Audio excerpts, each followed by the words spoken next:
ਅੱਜ मैं थोनों basic concept कराने हैं। बेसिक कंसैप्ट च मैं बेसिकली किहड़ी चीज़ां इंपॉर्टेंट आ सिर्फ वो करान लगे हैं। इस मैं थोनों असैसी का मीनिंग, इनकम का मीनिंग या जिहड़ी होर 4-5 चीज़ां ने जिहदा मीनिंग थोनों पता होना चाहिए है टैक्स लई, उहदे बारे दसांगे। जिहड़ियां अननैसैसरी चीज़ां ने वो मैं छड्ड देणियां ने। ठीक है, सब तो पहला थोनों ये पता होना चाहिए असैसी कौन है इनकम टैक्स दे विच। असैसी का मतलब की है कोई भी ऐसा परसन जिहदे अगेंस्ट कोई भी टैक्स प्रोसीडिंग या कोई भी टैक्स पेएबल होवे अंडर द इनकम टैक्स, उन्होंने कहते असैसी। असैसी 3 तरह का हो सकता, ऑर्डीनरी असैसी, असैसी इन डिफॉल्ट ते रिप्रजेंटेटिव असैसी। वो तिना ने ABC पॉइंट बनाए, यही तिने अगे एक्सप्लेन किए। ऑर्डीनरी असैसी की है every person in the respect of whom कोई भी proceeding under the income tax act have been taken for the assessment of income. ਇਹਦਾ मतलब है कोई भी परसन ਜਿਹਦੇ अगेंस्ट कोई भी तरह की प्रोसीडिंग इनकम टैक्स लॉ के मुताबिक चल रही है वो परसन ऑर्डीनरी असैसी है।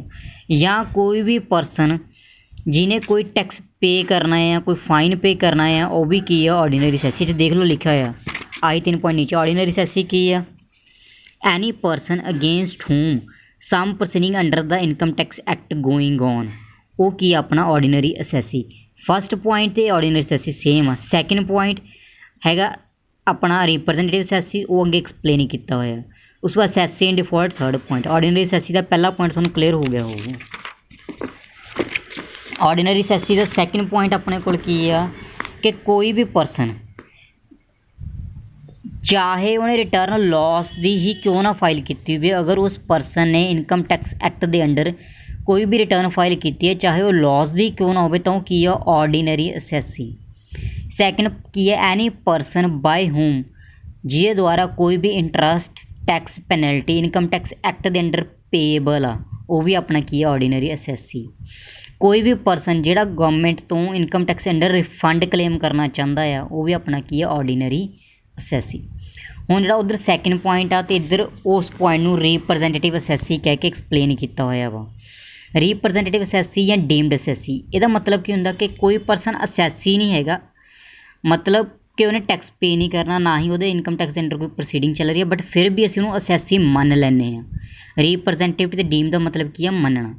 Any person may not be liable only for his own income या loss but also on the income of other person, उन्होंने कहते डीम्ड असैसी। ये की होंदा अगर कोई माइनर आ तो वो पेरेंट्स, अगर कोई बंदा मतलब मैंटली अपसैट आ तो जिहड़ा उहदा गार्जियन होगा, अगर कोई NRI है तो जिहड़ा उहदा एजेंट होगा वो की है डीम्ड असैसी। एग्जाम्पल भी उन्हें दिता होया इन केस ऑफ डिसीजड परसन, अगर कोई भी परसन की डैथ हो जाती है तो उन्हें अपनी वसीयत आफ्टर राइटिंग हिज विल अपनी वसीयत लिखी हुई है, तो जिहड़ा भी बंदा वसीयत के मुताबिक उस प्रॉपर्टी का मालक होगा वो परसन की होगा डीम्ड असैसी।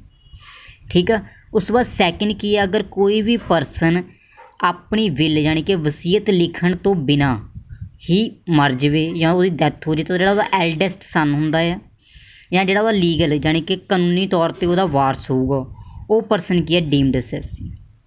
अगर कोई माइनर आ कोई लुनैटिक है यानी कि मैंटली अपसैट आ तो इस केस के जो गार्जियन होंदा है वो की होंदा डीम्ड असैसी। अगर NRI आ तो वह जो एजेंट होगा जो उसके बिहाफ से इंडिया काम कर रहा है वो की है डीम्ड असैसी। उस बाद आंदा अपना असैसी इन डिफॉल्ट। असैसी इन डिफॉल्ट का मतलब की है कि वो असैसी नहीं सी बट वो अपनी गलती करके असैसी बने आ। वो लिखा है a person is deemed to be assessee in default if he fails to fulfil his statutory obligations, मतलब जिहड़ा उहदा चीज़ बनती सी उहने कीती नहीं।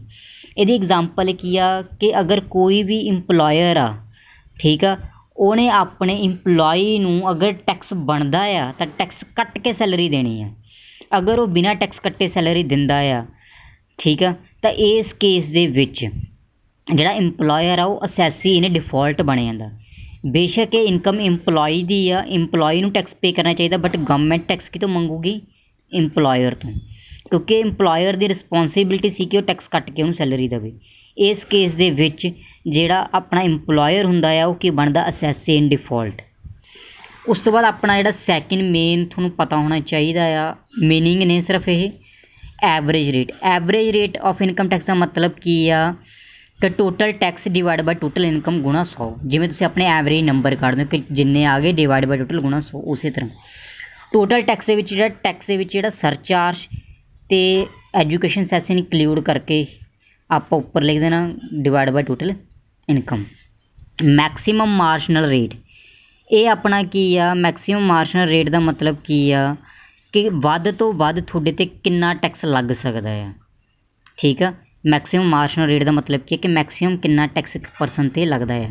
ਮੈਕਸੀਮਮ ਵੈਸੇ 30% ਆ, ਉਸ ਤੋਂ ਵੱਧ ਵੀ ਲੱਗਦਾ ਕਈ ਥਾਵਾਂ 'ਤੇ। ਉਹਨੇ ਲਿਖਿਆ ਅਗਰ ਕੋਈ ਪਰਸਨ ਇੰਡੀਵਿਜੂਅਲ ਆ ਅਤੇ ਉਹਦੀ ਇਨਕਮ 50 ਲੱਖ ਤੋਂ ਘੱਟ ਆ ਤਾਂ ਉੱਤੇ ਮੈਕਸੀਮਮ 30% ਟੈਕਸ ਲੱਗਦਾ ਪਲੱਸ 4% ਐਜੂਕੇਸ਼ਨ ਸੈਸ। 30 ਅਤੇ 4% ਲਾ ਕੇ ਦੇਖੋ ਤੁਸੀਂ 1.2 ਆਊਗਾ, ਇਸ ਲਈ ਉਹਨੇ ਲਿਖਿਆ ਮੈਕਸੀਮਮ ਕਿੰਨਾ ਹੈ 31.2। ਅਗਰ ਕਿਸੇ ਪਰਸਨ ਦੀ ਇਨਕਮ 50 ਲੱਖ ਤੋਂ 1 ਕਰੋੜ ਦੇ ਵਿੱਚ ਆ, ਠੀਕ ਆ, ਤਾਂ 30% ਤਾਂ ਉਹ 'ਤੇ ਲੱਗਣਾ ਹੀ ਲੱਗਣਾ ਆ। ਇਹਦੇ ਦੇਖ ਲਓ, ਚਲੋ ਅਗਰ ਕਿਸੇ ਪਰਸਨ ਦੀ ਇਨਕਮ 50 ਲੱਖ ਤੋਂ 1 ਕਰੋੜ 'ਤੇ ਆ ਤਾਂ 30% ਤਾਂ ਉਹ 'ਤੇ ਲੱਗਣਾ ਹੀ ਲੱਗਣਾ ਪਲੱਸ 10% ਕੀ ਲੱਗਦਾ ਸਰਚਾਰਜ, ਉਸ ਤੋਂ ਬਾਅਦ ਕੀ ਲੱਗਦਾ ਐਜੂਕੇਸ਼ਨ ਸੈਸ। ਦੇਖ ਲਓ 34.32 ਲਿਖਿਆ ਹੋਇਆ ਉਹਨੇ। 10% ਕੀ ਹੈ ਸਰਚਾਰਜ, 4% ਕੀ ਹੈ ਐਜੂਕੇਸ਼ਨ ਸੈਸ। ਹੁਣ 30 ਤੇ 10% ਲਾਉਂਗੇ ਕਿੰਨਾ ਆਊਗਾ 33। ਠੀਕ ਆ, ਫਿਰ 33 ਤੇ 4% ਲਾਓ ਕਿੰਨਾ ਆਊਗਾ ਇਹ। ਉਹਨੇ 34.32 ਲਿਖਿਆ, ਇਹਦਾ ਮਤਲਬ 1.32 ਆਊਗਾ, ਤਾਂ ਐਡ ਕਰਕੇ ਟੋਟਲ ਕਿੰਨਾ ਹੋ ਗਿਆ 34.32। ਇਹਦਾ ਮਤਲਬ ਅਗਰ ਕਿਸੇ ਪਰਸਨ ਦੀ ਇਨਕਮ 50 ਲੱਖ ਤੋਂ 1 ਕਰੋੜ ਦੇ ਵਿੱਚ ਆ ਤਾਂ ਉਹਦੇ 'ਤੇ ਟੈਕਸ ਮੈਕਸੀਮਮ ਕਿੰਨਾ ਲੱਗਦਾ 34.32%। ਅਗਰ ਕਿਸੇ ਦੀ ਇਨਕਮ 1 ਕਰੋੜ ਤੋਂ 2 ਕਰੋੜ ਦੇ ਵਿੱਚ ਆ ਤਾਂ 35.88। ਹੁਣ ਮੈਂ ਤੁਹਾਨੂੰ ਕੱਢ ਕੇ ਨਹੀਂ ਦਿਖਾਉਣਾ, ਤੁਹਾਨੂੰ ਪਤਾ ਲੱਗ ਗਿਆ। 30% 30% ਤੇ 15% ਲਾ ਲਿਓ, 15% 4.5 ਹੋਊਗਾ। ਠੀਕ ਹੈ, 34.5 ਹੋ ਗਿਆ। ਉਸ ਤੋਂ ਬਾਅਦ 34.5 ਤੇ 4% ਲਾਇਓ, ਜਿੰਨਾ ਉਹ 'ਚ ਐਡ ਕਰ ਦਿਓ 35.88%। ਅਗਰ ਕਿਸੇ ਦੀ 2 ਕਰੋੜ ਤੋਂ 5 ਕਰੋੜ ਦੇ ਵਿੱਚ ਆ ਤਾਂ ਮੈਕਸੀਮਮ 39% ਟੈਕਸ ਲੱਗਦਾ ਆ। ਲੱਗਣਾ ਉਵੇਂ ਹੀ ਆ 30% ਪਲੱਸ 25% ਸਰਚਾਰਜ। 30 ਦਾ 25 ਕਰੋ 7.5 ਹੁੰਦਾ ਹੈ, 7.5 ਜਾਣੀ ਕਿ 37.5, 37.5 ਤੇ 4 ਕਰ ਲਓ ਲਗਭਗ 39% ਆ ਜਾਣਾ। ਅਗਰ ਕਿਸੇ ਪਰਸਨ ਦੀ ਇਨਕਮ 5 ਕਰੋੜ ਤੋਂ ਜ਼ਿਆਦਾ ਆ ਤਾਂ 42.74% ਮੈਕਸੀਮਮ ਸਰਚਾਰਜ ਟੈਕਸ ਲੱਗਦਾ ਆ। ਇਹ 'ਚ ਸਰਚਾਰਜ 37% ਹੈ, 4% ਐਜੂਕੇਸ਼ਨ ਸੈਸ। ਉਸ ਤੋਂ ਬਾਅਦ ਆਪਣੀ ਨੈਕਸਟ ਹੈਡਿੰਗ ਕੀ ਆ, block of assets. Block of assets basically ਇਹਦਾ ਤੁਹਾਨੂੰ ਜ਼ਿਆਦਾ ਡਿਟੇਲ 'ਚ ਜਾਣ ਦੀ ਲੋੜ ਨਹੀਂ। ਬਲੋਕ ਦਾ ਮਤਲਬ ਸਿਮਿਲਰ ਐਸੈਟ ਨੂੰ ਸਿਮਿਲਰ ਸਾਈਡ 'ਤੇ ਪਾਉਣਾ, ਜਿਵੇਂ ਆਪਾਂ ਕਹਿੰਦੇ ਟੈਂਜੀਬਲ ਐਸੈਟ ਇੱਕ ਸਾਈਡ, ਇਨਟੈਂਜੀਬਲ ਐਸੈਟ ਇੱਕ ਸਾਈਡ। ਜਾਂ ਕਹਿ ਲਓ ਬਿਲਡਿੰਗ ਇਕੱਠੇ ਕਰ ਲਓ, ਮਸ਼ੀਨਰੀ ਅੱਡ ਇਕੱਠੇ ਕਰ ਲਓ, ਜਾਂ ਫਿਰ ਕਹਿ ਲਓ ਜਿਨ੍ਹਾਂ 'ਤੇ ਸੇਮ ਪਰਸੈਂਟੇਜ ਆਫ ਡੈਪਰੀਸੀਏਸ਼ਨ ਲੱਗਣੇ ਇੱਕ ਕਰ ਲਓ। ਜਿਵੇਂ ਜਿਹੜੇ 10% ਜਿਹਨਾਂ 'ਤੇ ਲੱਗਣੀ ਆ ਮਸ਼ੀਨ 'ਤੇ ਉਹ ਅੱਡ ਕਰ ਲਓ, ਜਿਹਦੇ 15 ਲੱਗਣੀ ਉਹ 'ਤੇ ਅੱਡ ਕਰ ਲਓ, ਜਿਹਦੇ 40% ਲੱਗਣੀ ਉਹ ਅੱਡ ਬਣਾ ਲਓ। ਬਲੋਕ ਦਾ ਮਤਲਬ ਕੀ ਆ ਕਿ ਜਿਸ ਵੀ ਚੀਜ਼ ਦੀ ਸਿਮਿਲਰ ਫੀਚਰ ਆ ਉਹ ਇਕੱਠੇ ਕਰ ਲੈਣੇ ਆ। ਉਹ ਚਾਹੇ ਟੈਂਜੀਬਲ ਇਨਟੈਂਜੀਬਲ ਐਸੈਟ 'ਤੇ ਡਿਵਾਈਡ ਕਰ ਲਓ ਜਾਂ ਪਰਸੈਂਟੇਜ ਦੇ ਬੇਸ 'ਤੇ ਡਿਵਾਈਡ ਕਰ ਲਓ। ਠੀਕ ਆ। ਬਿਜਨਸ ਟਰਸਟ ਦਾ ਮਤਲਬ ਕਿ ਤੁਹਾਨੂੰ ਸਭ ਨੂੰ ਪਤਾ ਆ ਕਿ ਜਿਹੜੀਆਂ ਔਰਗੇਨਾਈਜੇਸ਼ਨ ਟਰਸਟ ਦੇ ਅੰਡਰ, ਜਿਵੇਂ ਰਾਮਗੜੀਆ ਟਰਸਟ ਹੋ ਗਿਆ, ਰੀਅਲ ਇਸਟੇਟ ਟਰਸਟ ਹੋ ਗਿਆ, ਇਨਫਰਾਸਟਰਕਚਰ ਟਰਸਟ ਹੋ ਗਿਆ, ਕਿਸੇ ਟਰਸਟ ਦੇ ਅੰਡਰ ਰਜਿਸਟਰ ਉਹਨੂੰ ਬਿਜਨਸ ਟਰਸਟ ਕਹਿੰਦੇ ਆ। ਇਹ ਵੀ ਅਨਇੰਪੋਰਟੈਂਟ ਆ। ਚੈਰੀਟੇਬਲ ਪਰਪਸ ਤੁਹਾਨੂੰ ਸਭ ਨੂੰ ਪਤਾ ਕਿ ਜਿਸ ਬੰਦੇ ਦਾ ਮੇਨ ਕੰਮ ਕਿ ਉਹ ਵੀ ਚੈਰਿਟੀ ਦੇਣਾ। ਚੈਰਿਟੀ ਮੈਂ ਕਿਸੇ ਪੂਅਰ ਬੰਦੇ ਨੂੰ ਦੇ ਸਕਦੇ ਹਾਂ, ਯੋਗਾ ਲਈ ਪ੍ਰਮੋਟ ਕਰ ਸਕਦੇ ਹਾਂ, ਐਜੂਕੇਸ਼ਨ ਲਈ ਕਰ ਸਕਦੇ ਹਾਂ, ਕਿਸੇ ਪਬਲਿਕ ਯੂਟਿਲਿਟੀ ਨੂੰ ਕਰ ਸਕਦੇ ਹਾਂ। ਇਹ ਵੀ ਇੰਨੀ ਇੰਪੋਰਟੈਂਟ ਨਹੀਂ ਹੈਗੀ। ਮੈਕਸੀਮਮ ਉਹਨਾਂ ਨੇ ਲਿਖਿਆ ਹੋਇਆ ਵਾ ਕਿ 1 ਸਾਲ ਦੇ ਵਿੱਚ ਲਿਖਿਆ ਹੋਇਆ such activities undertaken according to the rules, ਜਿਹਦੇ ਨਾਲ ਆਮ ਲੋਕਾਂ ਨੂੰ ਫਾਇਦਾ ਹੋਵੇ। ਅਤੇ ਇੱਕ ਜਿਹੜੀ ਇਨਕਮ ਆ ਉਸ ਪਰਸਨ ਦੀ ਮੈਕਸੀਮਮ 20% ਤੋਂ ਜ਼ਿਆਦਾ ਰਿਸਿਪਟ ਹੈ ਜਿਹੜੀ ਉਹਦੀ ਚੈਰਿਟੀ ਤੋਂ ਹੋਣੀ ਨਹੀਂ ਜ਼ਿਆਦਾ ਚਾਹੀਦੀ। ਲਿਖਿਆ aggregate receipt from such activity during the previous year do not exceed 20% of actual receipt. ਜਿੰਨੀਆਂ ਉਹਦੀਆਂ ਐਕਚੁਅਲ ਰਿਸਿਪਟ ਨੇ ਉਹ 'ਚੋਂ 20% ਤੋਂ ਜ਼ਿਆਦਾ ਉਹਦੀ ਹੋਣੀ ਨਹੀਂ ਚਾਹੀਦੀ। ਉਹਨੇ ਮੈਕਸੀਮਮ ਕਿੰਨਾ ਲਿਖਿਆ ਹੈ 25 ਲੱਖ। 25 ਲੱਖ ਤੋਂ ਜ਼ਿਆਦਾ ਚੈਰੀਟੇਬਲ ਦੇ ਪਰਪਸ ਦੇ ਅੰਡਰ ਨਹੀਂ ਆ ਸਕਦਾ। ਉਸ ਤੋਂ ਬਾਅਦ ਚਾਈਲਡ 'ਚ ਸਟੈਪ ਚਾਈਲਡ ਯਾਨੀ ਕਿ ਸੁਤੇਲਾ ਬੱਚਾ, ਅਡੋਪਟਡ ਚਾਈਲਡ, ਮੇਲ ਫੀਮੇਲ ਦੋਨੋਂ ਬੱਚੇ ਆ ਜਾਂਦੇ ਨੇ। ਫੇਅਰ ਮਾਰਕੀਟ ਵੈਲਿਊ ਸ਼ਾਰਟ 'ਚ ਮੈਂ ਦੱਸ ਦਿੰਦਾ। ਇਹ ਕਿਸੇ ਵੀ ਚੀਜ਼ ਨੂੰ ਤੁਸੀਂ ਮਾਰਕੀਟ ਸੇਲ ਕਰਨ ਜਾਓ, ਜਿਹੜਾ ਰੇਟ ਮਿਲਦਾ ਉਹਨੂੰ ਫੇਅਰ ਮਾਰਕੀਟ ਵੈਲਿਊ ਲਿਖਿਆ ਹੋਇਆ। Price that a capital asset ordinarily fetch ਦਾ ਮਤਲਬ ਹੁੰਦਾ ਮਿਲਣਾ on the sale in open market. ਠੀਕ ਆ। ਅਗਰ ਉੱਪਰ ਵਾਲੀ ਚੀਜ਼ ਪੋਸੀਬਲ ਯਾਨੀ ਕਿ ਅਸੀਂ ਮਾਰਕੀਟ ਦਾ ਰੇਟ ਡਿਟਰਮਾਈਨ ਨਹੀਂ ਕਰ ਸਕਦੇ ਵੀ ਕਿੰਨਾ ਰੇਟ ਮਿਲੂਗਾ, ਜਿਹੜਾ according to the rule regulation rate ਹੋਊਗਾ ਉਹ ਲੈਣਾ ਹੈ। ਪਰਸਨ ਮੈਂ ਤੁਹਾਨੂੰ ਪਹਿਲਾਂ ਹੀ ਐਕਸਪਲੇਨ ਕਰ ਚੁੱਕੇ ਹਾਂ, ਸੋ ਆਈ ਡੋਂਟ ਥਿੰਕ ਸੋ ਮੈਨੂੰ ਦੁਬਾਰਾ ਐਕਸਪਲੇਨ ਕਰਨ ਦੀ ਲੋੜ ਆ। ਪਰਸਨ ਕੀ ਹੈ, ਇੱਕ ਇੰਡੀਵਿਜੂਅਲ ਹੋ ਸਕਦਾ ਆ, ਇੱਕ HUF ਹੋ ਸਕਦਾ ਆ, ਕੰਪਨੀ ਵੀ ਹੋ ਸਕਦੀ ਹੈ, ਫਰਮ ਵੀ ਹੋ ਸਕਦੀ ਹੈ, AOP ਵੀ ਹੋ ਸਕਦੀ ਹੈ, ਲੋਕਲ ਅਥਾਰਟੀ ਵੀ ਹੋ ਸਕਦੀ ਹੈ, ਆਰਟੀਫਿਸ਼ੀਅਲ ਜੁਡੀਸ਼ੀਅਲ ਪਰਸਨ ਵੀ ਹੋ ਸਕਦਾ। ਇਹਦੇ ਬਾਰੇ ਤਕਰੀਬਨ ਤੁਹਾਨੂੰ ਸਭ ਨੂੰ ਪਤਾ ਹੈ, ਸੋ ਇਹ ਮੈਂ ਨਹੀਂ ਐਕਸਪਲੇਨ ਕਰਾਂਗੇ। ਉਸ ਤੋਂ ਬਾਅਦ ਆ ਗਿਆ ਇਨਕਮ। ਇਨਕਮ ਆਪਾਂ ਪੜ੍ਹ ਰਹੇ ਹਾਂ ਇਨਕਮ ਟੈਕਸ, ਮਤਲਬ ਅਗਰ ਕਿਸੇ ਪਰਸਨ ਦੀ ਇਨਕਮ ਹੋਊਗੀ ਤਦ ਹੀ ਉਹਦੇ ਟੈਕਸ ਲੱਗੂਗਾ। ਹੁਣ ਇਨਕਮ ਮੈਂ ਤੁਹਾਨੂੰ ਦੱਸਤਾ ਸੀ ਕਿ ਇੱਕ ਪਰਸਨ ਇਨਕਮ ਕਿਤੋਂ ਹੋ ਸਕਦੀ ਹੈ, ਸੈਲਰੀ ਤੋਂ ਹੋ ਸਕਦੀ ਆ, ਹਾਊਸ ਪ੍ਰੋਪਰਟੀ ਤੋਂ ਹੋ ਸਕਦਾ ਉਹ ਕੋਈ ਐਸੈਟ ਵੇਚਦੇ ਉਸਨੂੰ ਪ੍ਰੋਫਿਟ ਹੋ ਜੇ, ਕੈਪੀਟਲ ਗੇਨ ਹੋ ਸਕਦਾ ਆ। ਇਨਕਮ ਫਰੋਮ ਅਦਰ ਸੋਰਸ ਹੋ ਸਕਦਾ ਜਿਸ 'ਚ ਇੰਟਰਸਟ ਹੋ ਸਕਦਾ ਡਿਬੈਂਚਰ 'ਤੇ, ਸ਼ੇਅਰ 'ਤੇ, ਜਾਂ FD 'ਤੇ, ਜਾਂ ਸੇਵਿੰਗ 'ਤੇ, ਠੀਕ ਆ, ਜਾਂ ਡਿਵੀਡੈਂਡ ਹੋ ਸਕਦਾ, ਜਾਂ ਹੋ ਸਕਦਾ ਬੰਦੇ ਨੇ ਆਪਣਾ ਕੋਈ ਬਿਜ਼ਨਸ ਚਲਾਇਆ ਹੋਵੇ, ਠੀਕ ਆ। ਹੁਣ ਵੇਟਰ ਆ, ਵੇਟਰ ਨੂੰ ਆਪਾਂ ਟਿਪ ਦੇ ਕੇ ਆਉਂਦੇ ਹਾਂ ਤਾਂ ਉਹਦੀ ਅਦਰ ਸੋਰਸ ਦੀ ਇਨਕਮ ਆ। ਇਨਕਮਸ ਦੇ ਵੀ ਤੁਸੀਂ ਸਿਰਫ ਇੱਕ ਵਾਰੀ ਰੀਡ ਕਰ ਲਿਓ ਕਿ ਕਿਹੜੀਆਂ ਕਿਹੜੀਆਂ ਇਨਕਮ ਆ। ਮੈਂ ਤੁਹਾਨੂੰ ਪੇਜ ਇੱਕ ਵਾਰੀ ਸ਼ੋਅ ਕਰ ਦਿੰਦਾ, ਜਿਹਨੇ ਸਕਰੀਨਸ਼ਾਟ ਲੈਣਾ ਹੋਇਆ ਲੈ ਸਕਦੇ ਆ। ਇਹ ਤੁਸੀਂ ਰੀਡ ਕਰਨੇ ਆ। ਬੇਸਿਕਲੀ ਮੈਨੂੰ ਨਹੀਂ ਲੱਗਦਾ ਤੁਹਾਨੂੰ ਦੱਸਣ ਦੀ ਲੋੜ ਆ। ਤੁਸੀਂ ਲੋਟਰੀ ਜਿੱਤ ਸਕਦੇ ਹੋ, ਹਾਰਸ ਰੇਸਿਸ ਸੱਟਾ ਲਾ ਸਕਦੇ ਹੋ, ਕ੍ਰਾਸ ਵਰਡ ਪਜ਼ਲ 'ਚ ਜਿੱਤ ਸਕਦੇ ਹੋ, ਤੁਹਾਨੂੰ ਕੋਈ ਗਿਫਟ ਮਿਲ ਸਕਦਾ ਆ। ਇਹ ਸਾਰੇ ਆਪਣੇ ਇਨਕਮ ਦੇ ਹੀ ਸੋਰਸ ਨੇ, ਠੀਕ ਆ। ਇਨਕਮ ਦੇ ਫੀਚਰਸ ਜ਼ਰੂਰ ਪਤਾ ਹੋਣੇ ਚਾਹੀਦੇ, ਉਹ ਮੈਂ ਤੁਹਾਨੂੰ ਐਕਸਪਲੇਨ ਕਰ ਦਿੰਦਾ। Features of income. ਇਨਕਮ ਇੱਕ ਡੈਫੀਨਾਈਟ ਸੋਰਸ ਤੋਂ ਹੁੰਦੀ ਹੈ। ਡੈਫੀਨਾਈਟ ਸੋਰਸ ਦਾ ਮਤਲਬ ਕੀ ਹੁੰਦਾ ਆ? ਹੁਣ ਮੈਨੂੰ ਇੱਕ ਚੀਜ਼ ਦੱਸੋ, ਅਗਰ ਆਪਾਂ ਕੋਈ ਪੌਦਾ ਲਾਵਾਂਗੇ ਤਾਂ ਹੀ ਉਹ 'ਚੋਂ ਫਰੂਟ ਮਿਲਣਗੇ ਜਾਂ ਵੈਜੀਟੇਬਲ ਮਿਲਣਗੇ। ਅਗਰ ਕੋਈ ਪੌਦਾ ਹੀ ਨਹੀਂ ਤਾਂ ਮਿਲੂਗਾ ਕੀ? ਇਸੇ ਤਰ੍ਹਾਂ ਅਗਰ ਤੁਸੀਂ ਕਿਤੇ ਜੋਬ ਕਰੋਗੇ ਤਾਂ ਸੈਲਰੀ ਮਿਲੂਗੀ, ਕੋਈ ਬਿਜ਼ਨਸ ਚਲਾਓਗੇ ਤਾਂ ਇਨਕਮ ਮਿਲੂਗੀ, ਕੋਈ FD ਕਰਾਓਗੇ ਤਾਂ ਇੰਟਰਸਟ ਮਿਲੂਗਾ। ਮਤਲਬ ਉਹਦਾ ਕੋਈ ਨਾ ਕੋਈ ਸੋਰਸ ਹੋਊਗਾ। ਅਗਰ ਸੋਰਸ ਹੈ ਨਹੀਂ ਤਾਂ ਇਨਕਮ ਵੀ ਕਦੇ ਨਹੀਂ ਹੋਊਗੀ। ਉਸ ਤੋਂ ਬਾਅਦ income must come from outside, ਮਤਲਬ ਇਨਕਮ ਬਾਹਰੋਂ ਆਉਣੀ ਚਾਹੀਦੀ ਆ। ਇਹ ਨਹੀਂ ਕਿ ਘਰੇ ਹੀ ਬੱਚੇ ਨੂੰ ਟਿਊਸ਼ਨ ਪੜ੍ਹਾਤਾ ਫਿਰ ਉਹਨੂੰ ਕਹੋ ਉਹ ਤੋਂ ਮੈਂ ਫੀਸ ਲੈ ਲਈ, ਠੀਕ ਆ। ਇਹ ਨਹੀਂ ਕਹਿ ਸਕਦੇ ਕਿ ਮੈਂ ਮੇਰੀ ਪ੍ਰੋਪਰਟੀ ਪਈ ਉਹ ਮੈਂ ਆਪਣੇ ਆਪ ਨੂੰ ਰੈਂਟ 'ਤੇ ਦੇ ਲਈ ਅਤੇ ਹੁਣ ਮੈਨੂੰ 2500 ਰੁਪਏ ਰੈਂਟ ਮਿਲਿਆ ਆ। ਮਤਲਬ ਕੋਈ ਵੀ ਬੰਦਾ ਆਪਣੇ ਆਪ ਨੂੰ ਇਨਕਮ ਨਹੀਂ ਦੱਸਦਾ, ਇਨਕਮ ਹਮੇਸ਼ਾ ਬਾਹਰੋਂ ਆਊਗੀ। ਟੈਂਟਡ ਇਨਕਮ ਦਾ ਮਤਲਬ ਕੀ ਹੁੰਦਾ? Illegal income. ਇਲੀਗਲ ਇਨਕਮ ਮਤਲਬ ਤੁਹਾਨੂੰ ਸਭ ਨੂੰ ਪਤਾ ਸਮਗਲਿੰਗ ਤੋਂ ਹੋ ਗਿਆ, ਜੂਏ ਤੋਂ ਹੋ ਗਿਆ, ਸੱਟੇ ਤੋਂ ਹੋ ਗਿਆ। ਬੇਸ਼ੱਕ ਇਹ ਇਨਕਮ ਇਲੀਗਲ ਆ, ਅਗਰ ਪਤਾ ਲੱਗ ਗਿਆ ਤੁਹਾਡੇ 'ਤੇ ਕੇਸ ਵੀ ਚੱਲੂਗਾ, ਤੁਹਾਨੂੰ ਸਜ਼ਾ ਵੀ ਹੋ ਸਕਦੀ ਹੈ, ਬਟ ਇਹਦੇ ਟੈਕਸ ਵੀ ਤੁਹਾਨੂੰ ਦੇਣਾ ਪਊਗਾ। ਡਿਵਰਜਨ ਅਤੇ ਐਪਲੀਕੇਸ਼ਨ। ਡਿਵਰਜਨ ਦਾ ਮਤਲਬ ਕੀ ਹੁੰਦਾ ਆ? ਮੰਨ ਲਓ ਕਿ ਮੇਰੇ 'ਤੇ ਕੋਈ ਕੇਸ ਚੱਲਦਾ ਸੀ ਜਿਹਦੇ ਕਰਕੇ ਲਾਅ ਯਾਨੀ ਕਿ ਜੁਡੀਸ਼ੀਅਲ ਅਥਾਰਟੀ ਨੇ ਕਹਿਤਾ ਕਿ ਇਸ ਪਰਸਨ ਦੀ 50% ਇਨਕਮ ਆ ਜਿਹੜੀ ਉਹਦੇ ਬੱਚੇ ਨੂੰ ਮਿਲੂਗੀ ਜਾਂ ਕਿਸੇ ਥਰਡ ਪਾਰਟੀ ਨੂੰ ਮਿਲੂਗੀ ਜਾਂ ਉਹਦੀ ਮਦਰ ਨੂੰ ਮਿਲੂਗੀ, ਫਾਦਰ ਨੂੰ ਮਿਲੂਗੀ, ਵਾਈਫ ਨੂੰ ਮਿਲੂਗੀ। ਕੋਈ ਵੀ ਇਨਕਮ ਮੈਨੂੰ ਮਿਲਣ ਤੋਂ ਪਹਿਲਾਂ ਹੀ ਕਿਸੇ ਹੋਰ ਪਰਸਨ ਨੂੰ ਮਿਲ ਜੇ, ਠੀਕ ਹੈ। ਮੈਂ ਤੁਹਾਨੂੰ ਦੱਸਦਾ ਵੀ ਉਹ ਕਹਿੰਦਾ 50% ਇਨਕਮ ਉਹਦੀ ਵਾਈਫ ਨੂੰ ਦੇ ਦਿਓ, ਅਤੇ ਜਿਹੜਾ ਇੰਪਲੋਈ ਆ ਉਹਦੀ ਸੈਲਰੀ ਦਾ 50% ਡਾਇਰੈਕਟਲੀ ਉਹਦੀ ਵਾਈਫ ਦੀ ਅਕਾਊਂਟ 'ਚ ਪਾਉਂਦਾ ਅਤੇ ਬਾਕੀ ਉਹਨੂੰ ਦੇ ਦਿੰਦਾ, ਤਾਂ ਉਹਨੂੰ ਕਹਿੰਦੇ ਡਿਵਰਜਨ। ਐਪਲੀਕੇਸ਼ਨ ਦਾ ਮਤਲਬ ਕੀ ਹੁੰਦਾ? ਪਹਿਲਾਂ ਮੈਂ ਇਨਕਮ ਇੱਕ ਵਾਰ ਰਿਸੀਵ ਕਰਾਂਗੇ ਉਸ ਤੋਂ ਬਾਅਦ ਦੇਵਾਂਗੇ, ਉਹਨੂੰ ਕਹਿੰਦੇ ਐਪਲੀਕੇਸ਼ਨ। ਮੰਨ ਲਓ ਮੈਂ ਸੈਲਰੀ ਲੈ ਲਈ, ਉਸ ਤੋਂ ਬਾਅਦ ਮੈਂ 50% ਆਪਣੀ ਵਾਈਫ ਨੂੰ ਦੇਤਾ ਜਾਂ 50% ਮੈਂ ਆਪਣੀ ਮਦਰ ਨੂੰ ਦੇਤਾ, ਫਾਦਰ ਨੂੰ ਦੇਤਾ, ਉਹਨੂੰ ਕਹਿੰਦੇ ਐਪਲੀਕੇਸ਼ਨ, ਠੀਕ ਆ। ਉਸ ਤੋਂ ਬਾਅਦ ਆ ਗਿਆ ਟੈਂਪਰਰੀ ਇਨਕਮ ਜਾਂ ਪਰਮਾਨੈਂਟ। ਟੈਂਪਰਰੀ ਕੀ ਹੁੰਦਾ? ਜਿਹੜੀ ਇੱਕ ਅੱਧੀ ਵਾਰ ਸਾਲ 'ਚ ਆਪਾਂ ਕਰਦੇ ਹਾਂ। ਮੰਨ ਲਓ ਮੈਂ ਕੋਈ ਜੁਐਲਰੀ ਲਈ ਅਤੇ ਵੇਚਤੀ, ਮੈਨੂੰ ਪ੍ਰੋਫਿਟ ਹੋ ਗਿਆ, ਪਰ ਇਹ ਮੇਰਾ ਕੰਮ ਨਹੀਂ ਤਾਂ ਇਹ ਟੈਂਪਰਰੀ ਇਨਕਮ ਹੋ ਗਈ। ਮੇਰਾ ਪਰਮਾਨੈਂਟ ਇਨਕਮ ਮੇਰੀ ਕੀ ਹੈ? ਸੈਲਰੀ ਹੈ, ਜਾਂ ਪਰਮਾਨੈਂਟ ਮੇਰੀ ਇਨਕਮ ਕੋਈ ਬਿਜ਼ਨਸ ਹੋਊਗੀ, ਠੀਕ ਹੈ। Reimbursement of payment made on the behalf of other.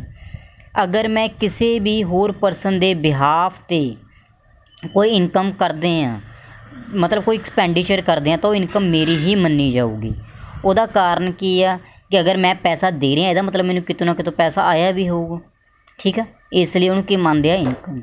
Dispute regarding the title. ਅਗਰ ਕਿਸੇ ਵੀ ਪ੍ਰੋਪਰਟੀ ਦੇ ਰਿਗਾਰਡਿੰਗ ਕੋਈ ਝਗੜਾ ਆ, ਠੀਕ ਆ, ਤਾਂ ਉਸ ਟਾਈਮ ਉਹ ਪ੍ਰੋਪਰਟੀ ਜਿਹਦੇ ਕੋਲ ਹੋਊਗੀ ਅਤੇ ਜਿਹੜਾ ਪਰਸਨ ਉਸ ਪ੍ਰੋਪਰਟੀ ਤੋਂ ਬੈਨੀਫਿਟ ਲੈ ਰਿਹਾ ਆ, ਰੈਸੀਪੈਂਟ ਆਫ ਸੱਚ ਇਨਕਮ, ਉਸ ਨੂੰ ਹੀ ਟੈਕਸ ਪੇ ਕਰਨਾ ਪਊਗਾ ਜਦ ਤੱਕ ਝਗੜਾ ਹੱਲ ਨਹੀਂ ਹੁੰਦਾ। ਮੰਨ ਲਓ ਦੋ ਭਰਾ ਨੇ ਝਗੜਾ ਚੱਲ ਰਿਹਾ ਵਾ, ਜਿਸ ਭਰਾ ਕੋਲ ਮੰਨ ਲਓ ਉਹਦਾ ਕਬਜ਼ਾ ਆ, ਜਿਹਨੂੰ ਆਪਾਂ ਕਹਿ ਦਿੰਦੇ ਹਾਂ ਪੰਜਾਬੀ 'ਚ, ਅਤੇ ਉਹ ਪਰਸਨ ਹੀ ਉਹ ਤੋਂ ਰੈਂਟ ਰਿਸੀਵ ਕਰ ਰਿਹਾ ਪ੍ਰੋਪਰਟੀ ਤੋਂ, ਤਾਂ ਰੈਂਟ 'ਤੇ ਟੈਕਸ ਵੀ ਉਹੀ ਪਰਸਨ ਪੇ ਕਰੂਗਾ ਜਿਹੜਾ ਰਿਸੀਵ ਕਰ ਰਿਹਾ। ਬੇਸ਼ੱਕ ਝਗੜਾ ਚੱਲ ਰਿਹਾ, ਇਹਦੇ ਨਾਲ ਕੋਈ ਲੈਣਾ ਦੇਣਾ। ਇਨਕਮ ਪੈਸੇ ਦੇ ਵਿੱਚ ਵੀ ਹੋ ਸਕਦੀ ਹੈ, ਇਨਕਮ ਇਨ ਮਨੀ ਔਰ ਮਨੀ ਵਰਥ, ਮਤਲਬ ਇਨਕਮ ਇਨ ਕਾਇੰਡ ਵੀ ਹੋ ਸਕਦੀ ਹੈ। ਹੋ ਸਕਦਾ ਕਿ ਮੈਂ ਕੋਈ ਕੰਮ ਕਰਦੇ ਹੋਵਾਂ, ਉਹਦੇ ਬਦਲੇ ਮੈਂ ਕਹੀ ਜਾਵਾਂ ਭਾਈ ਮੈਨੂੰ ਆਹ ਚੀਜ਼ਾਂ ਚਾਹੀਦੀਆਂ ਨੇ, ਕਦੇ ਮੈਂ ਟੈਲੀਵਿਜ਼ਨ ਲੈ ਲਿਆ, ਕਦੇ ਮੈਂ ਜੁਐਲਰੀ ਲੈ ਲਈ, ਕਦੇ ਸੋਨਾ ਲੈ ਲਿਆ, ਕਦੇ ਕਾਰ ਲੈ ਲਈ, ਤਾਂ ਇਨਕਮ ਇਨ ਵਰਥ ਵੀ ਹੋ ਸਕਦੀ ਹੈ। ਇਨਕਮ ਆਫ ਅਸੈਸੀ, ਜਿਹੜੀ ਇਨਕਮ ਆ ਉਸ ਪਰਸਨ ਦੀ ਹੀ ਹੋਣੀ ਚਾਹੀਦੀ ਹੈ, ਠੀਕ ਆ। ਉਹਨੇ ਲਿਖਿਆ ਹੋਇਆ ਅਗਰ ਕੋਈ ਪ੍ਰੀਸਟ ਆ, ਮਤਲਬ ਕਿ ਕੋਈ ਸਾਧੂ ਸੰਤ ਕੋਈ ਸਰਵਿਸਿਜ਼ ਪ੍ਰੋਵਾਈਡ ਕਰਦਾ ਟਾਈਮ ਟੂ ਟਾਈਮ, ਤਾਂ ਉਹਦੀ ਇਨਕਮ ਆ। ਬਟ ਅਗਰ ਕੋਈ ਬੰਦਾ ਆਪਣੀ ਖੁਸ਼ੀ ਨਾਲ ਮੌਕੇ 'ਤੇ ਰਿਸਪੈਕਟ ਦੇ ਤੌਰ 'ਤੇ, ਲਵ ਦੇ ਤੌਰ 'ਤੇ, ਪਰਸਨਲ ਕਿਸੇ ਨੇਚਰ ਕਰਕੇ ਉਹਨੂੰ ਦੇ ਜਾਂਦਾ ਹੈ, ਤਾਂ ਉਹਦੀ ਇਨਕਮ ਨਹੀਂ ਮੰਨੀ ਜਾਂਦੀ, ਇਹ ਉਹ ਗਿਫਟ ਦੇ ਵਿੱਚ ਜਾਂਦੇ ਆ, ਠੀਕ ਆ। ਉਸ ਤੋਂ ਬਾਅਦ treatment of gift. Treatment of gift 'ਚ ਦੋ ਤਰ੍ਹਾਂ ਦੇ ਆ, ਮੋਨੀਟਰੀ ਗਿਫਟ ਅਤੇ non monetary gift. Monetary gift ਚਾਹੇ ਹੁਣ ਨੋਨ ਮੋਨੀਟਰੀ ਗਿਫਟ ਹੁਣ, ਦੋਨਾਂ 'ਚ ਮੈਕਸੀਮਮ ਲਿਮਿਟ ਕਿੰਨੀ ਆ 50,000। 50,000 ਤੱਕ ਦੀ ਇਨਕਮ ਗਿਫਟ 'ਤੇ ਮੇਰਾ ਟੈਕਸ ਨਹੀਂ। ਜੇ ਕੋਈ ਵੀ ਬੰਦਾ ਮੈਨੂੰ 50,000 ਰੁਪਇਆ ਐਜ਼ ਆ ਗਿਫਟ ਦੇ ਜੇ, ਠੀਕ ਆ, ਤਾਂ ਉਹਦੇ 'ਤੇ ਮੈਂ ਕੋਈ ਟੈਕਸ ਨਹੀਂ ਦੇਣਾ। ਬਟ 50,000 ਤੋਂ 1 ਰੁਪਇਆ ਵੀ ਵੱਧ ਗਿਆ, ਜਾਣੀ ਕਿ 50,000 1 ਰੁਪਇਆ ਵੀ ਹੋ ਗਿਆ, ਤਾਂ ਮੈਂ ਫੁੱਲ ਅਮਾਊਂਟ 'ਤੇ ਟੈਕਸ ਦੇਣਾ, ਜਾਣੀ ਕਿ 50,000 ਇੱਕ 'ਤੇ ਨਹੀਂ ਕਿ 1 ਰੁਪਏ ਦੇ ਟੈਕਸ ਦੇਣਾ, ਠੀਕ ਆ। ਉਸ ਤੋਂ ਬਾਅਦ ਆਉਂਦਾ gift of immovable property. Immovable property 'ਚ ਇੱਕ ਤਾਂ ਹੋ ਸਕਦਾ ਕਿ ਮੈਨੂੰ ਪ੍ਰੋਪਰਟੀ ਮਿਲੀ ਵਿਦਾਊਟ ਕੰਸੀਡਰੇਸ਼ਨ, ਮਤਲਬ ਮੈਂ ਕੁਛ ਨਹੀਂ ਦਿੱਤਾ, ਮੈਨੂੰ ਕੋਈ ਬੰਦਾ ਕਾਰ ਦੇ ਗਿਆ, ਇਮੂਵੇਬਲ ਪ੍ਰੋਪਰਟੀ ਨਾ ਸੌਰੀ ਬਿਲਡਿੰਗ ਦੇ ਗਿਆ, ਕੋਈ ਮਕਾਨ ਦੇ ਗਿਆ ਜਾਂ ਕੋਈ ਪਲਾਟ ਦੇ ਗਿਆ। ਅਗਰ ਉਸ ਪ੍ਰੋਪਰਟੀ ਦੀ ਸਟੈਂਪ ਡਿਊਟੀ ਦੀ ਵੈਲਿਊ 50,000 ਤੋਂ ਜ਼ਿਆਦਾ ਹੈ ਤਾਂ ਟੈਕਸੇਬਲ ਆ, ਅਗਰ 50,000 ਤੋਂ ਘੱਟ ਆ ਤਾਂ ਐਗਜ਼ੈਂਪਟ ਆ। ਮੋਨੀਟਰੀ 'ਚ ਵੀ ਇੱਦਾਂ ਹੀ ਆ, 50,000 ਤੋਂ ਘੱਟ ਹੋਇਆ ਤਾਂ ਐਗਜ਼ੈਂਪਟ, 50,000 ਤੋਂ 1 ਰੁਪਏ ਵੱਧ ਗਿਆ ਤਾਂ ਫੁੱਲ ਅਮਾਊਂਟ ਟੈਕਸੇਬਲ ਆ। ਅਗਰ ਅਮਾਊਂਟ ਇਨਐਡਿਕੁਏਟ ਕੰਸੀਡਰੇਸ਼ਨ ਆ, ਮੰਨ ਲਓ ਮੈਨੂੰ 10 ਲੱਖ ਦੀ ਪ੍ਰੋਪਰਟੀ ਕੋਈ ਸਿਰਫ 2 ਲੱਖ 'ਚ ਦੇ ਗਿਆ, ਤਾਂ ਤੁਸੀਂ ਕੀ ਕਰਨਾ, ਜਿੰਨੇ ਦੀ ਸਟੈਂਪ ਡਿਊਟੀ ਉਹ 'ਚੋਂ ਐਕਚੁਅਲ ਕੰਸੀਡਰੇਸ਼ਨ ਮਾਈਨਸ ਕਰ ਦਿਓ 2 ਲੱਖ, 10 ਲੱਖ ਮਾਈਨਸ 2 ਲੱਖ ਬਚਿਆ ਕਿੰਨਾ 8 ਲੱਖ, ਤਾਂ ਮੈਂ 8 ਲੱਖ 'ਤੇ ਟੈਕਸ ਦੇਵਾਂਗੇ, ਠੀਕ ਆ। ਇਸੇ ਤਰ੍ਹਾਂ ਮੈਂ ਲਾ ਲਓ ਕਿ ਮੈਨੂੰ ਕੋਈ ਲੱਖ ਦੀ ਚੀਜ਼ 10,000 'ਚ ਦੇ ਗਿਆ ਤਾਂ ਮੈਂ 90,000 'ਤੇ ਟੈਕਸ ਲਾਵਾਂਗੇ, ਜਾਂ ਫਿਰ ਮੈਨੂੰ ਕੋਈ ਕਹਿ ਲਓ 60,000 ਦੀ ਚੀਜ਼ ਸਿਰਫ 8,000 'ਚ ਦੇ ਗਿਆ, ਠੀਕ ਆ, ਤਾਂ 52,000 'ਤੇ ਟੈਕਸ ਦੇਵਾਂਗੇ। ਪਰ ਕੋਈ ਮੈਨੂੰ 52,000 ਦੀ ਚੀਜ਼ ਸਿਰਫ 3,000 'ਚ ਦੇ ਗਿਆ ਤਾਂ ਕਿੰਨਾ ਬਚਿਆ 49,000, ਤਾਂ 50,000 ਤੋਂ ਘੱਟ ਗਿਆ, ਟੈਕਸੇਬਲ ਅਮਾਊਂਟ ਕੀ ਆ ਨਿਲ।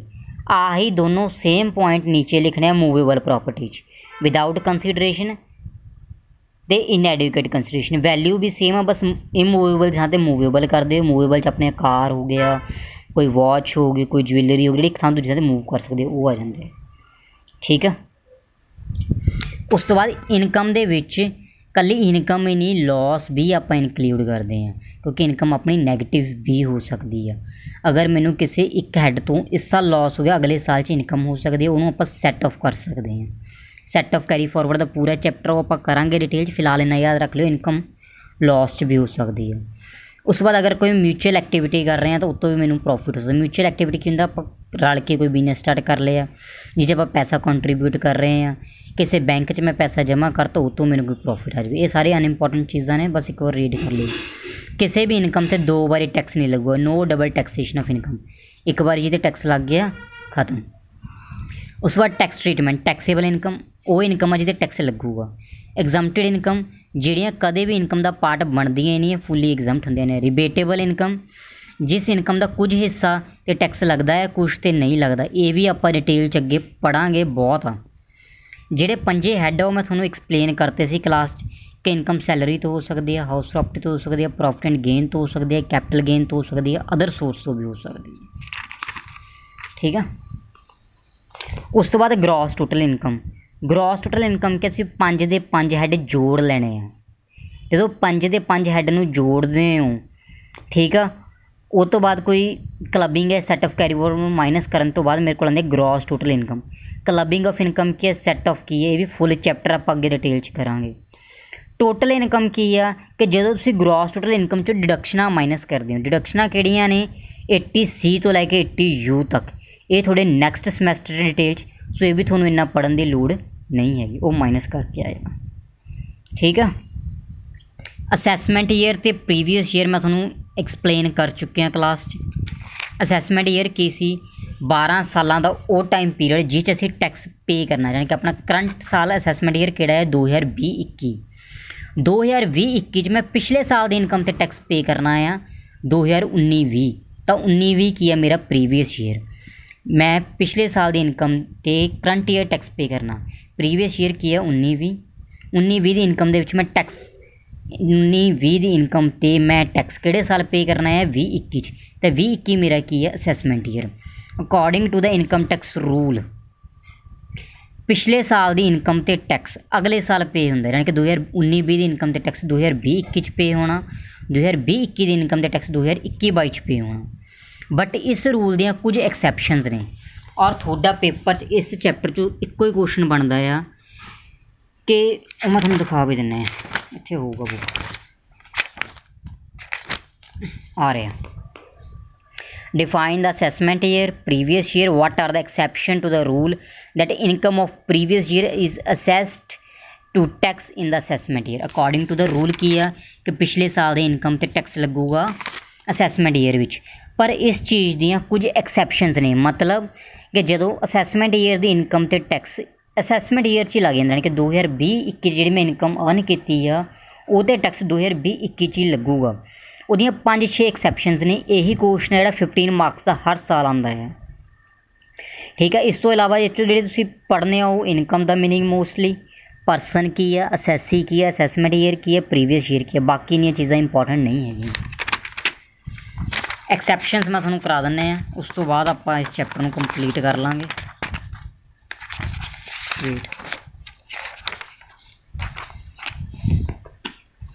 ਆ ਲਿਖਿਆ ਜਰਨਲ ਰੂਲ ਆਪਣਾ ਕੀ ਆ ਕਿ ਪਿਛਲੇ ਸਾਲ ਦੀ ਇਨਕਮ ਤੇ ਟੈਕਸ ਮੈਂ ਕਰੰਟ ਈਅਰ ਦੀ ਇਨਕਮ 'ਚ ਪੇ ਕਰਨਾ ਆ। ਬਟ ਪਹਿਲੀ ਐਕਸੈਪਸ਼ਨ ਕੀ ਆ, shipping business income of non resident ship owner.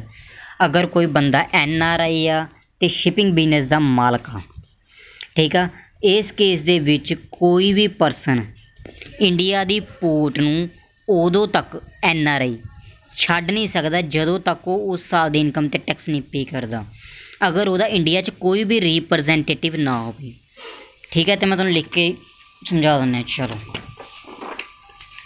Lecture ਜ਼ਿਆਦਾ ਲੰਬਾ ਨਾ ਹੋ ਜਾਏ। ਸ਼ਿਪਿੰਗ ਬਿਜ਼ਨਸ ਦੇ ਵਿੱਚ ਸਭ ਤੋਂ ਪਹਿਲਾਂ ਉਹਦਾ ਕੋਈ ਰੀਪ੍ਰਜੈਂਟੇਟਿਵ ਨਹੀਂ ਹੋਣਾ ਚਾਹੀਦਾ ਇੰਡੀਆ 'ਚ, ਨੋ ਰੀਪ੍ਰਜੈਂਟੇਟਿਵ। ਅਗਰ ਉਹਦਾ ਇੰਡੀਆ 'ਚ ਕੋਈ ਵੀ ਰੀਪ੍ਰਜੈਂਟੇਟਿਵ ਨਹੀਂ ਹੈ, ਹੀ will not be allowed to leave the port. ਉਹ ਬੰਦਾ ਪੋਰਟ ਨਹੀਂ ਛੱਡ ਸਕਦਾ ਅਨਟਿਲ ਹੀ ਪੇ ਦਾ ਟੈਕਸ। ਜਦੋਂ ਤੱਕ ਉਹ ਟੈਕਸ ਨਹੀਂ ਪੇ ਕਰਦਾ, ਚਾਹੇ ਉਹ ਇਨਕਮ ਉਹਨੇ ਉਸੇ ਸਾਲ ਹੀ ਅਰਨ ਕਿਉਂ ਨਾ ਕੀਤੀ ਹੋਵੇ, ਔਰ ਜਿੰਨੀ ਵੀ ਉਹ ਅਮਾਊਂਟ ਰਿਸੀਵ ਕਰੂਗਾ, ਠੀਕ ਆ, ਉਹਦਾ 7.5% ਜਿਹੜਾ ਅਮਾਊਂਟ ਉਹਨੇ ਰਿਸੀਵ ਕੀਤੀ ਆ, ਉਹਨਾਂ ਉਹਨੂੰ ਕੀ ਦੇਣਾ ਪੈਣਾ, ਟੈਕਸ। ਜਿੰਨਾ ਵੀ ਉਹ ਫਰੇਟ ਲੱਗੂ ਉਹਦਾ 7.5%, ਠੀਕ ਆ।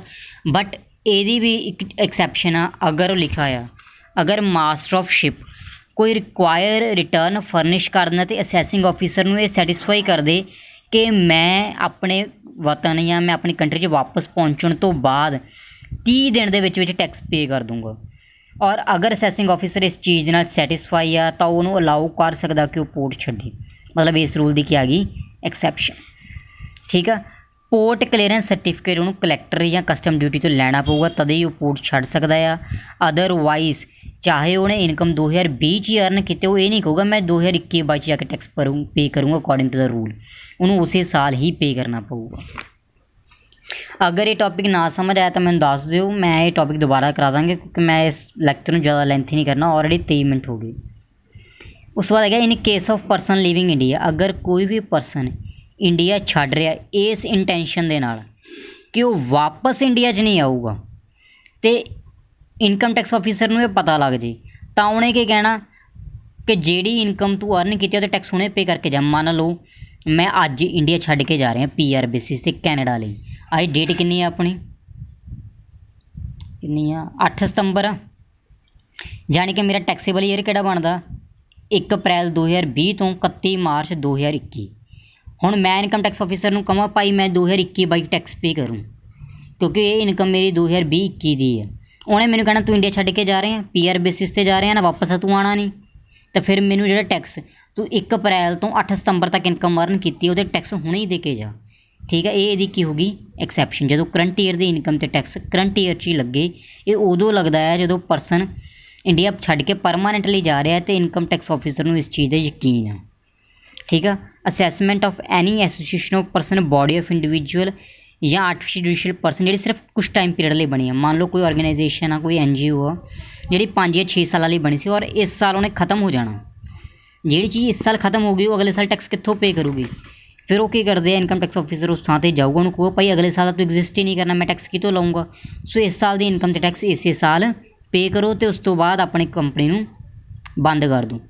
ਤੁਹਾਨੂੰ ਪਤਾ ਹੋਣਾ ਜਦ ਆਪਾਂ ਕੰਪਨੀ ਰਿਅਲਾਈਜੇਸ਼ਨ ਅਕਾਊਂਟ ਬਣਾਉਂਦੇ ਸੀਗੇ, ਕੰਪਨੀ ਬੰਦ ਹੋ ਰਹੀ ਹੈ, ਫਰਮ ਬੰਦ ਹੋ ਰਹੀ ਆ, ਤਾਂ ਉਹ ਹਮੇਸ਼ਾ ਇੱਕ ਲੀਗਲ ਹਾਇਰ ਪੇ ਕਰ ਸੀ। ਆਪਾਂ ਹਮੇਸ਼ਾ ਕਹਿੰਦੇ ਸੀ ਕਿ ਜਿਹੜੇ ਟੈਕਸ ਆ ਉਹਦੀ ਪੇਮੈਂਟ ਪਹਿਲਾਂ ਹੋਊਗੀ। ਟੈਕਸ ਪੇਮੈਂਟ ਕੀਤੇ ਬਗੈਰ ਕੋਈ ਵੀ ਕੰਪਨੀ ਬੰਦ ਹੀ ਨਹੀਂ ਹੋ ਸਕਦੀ।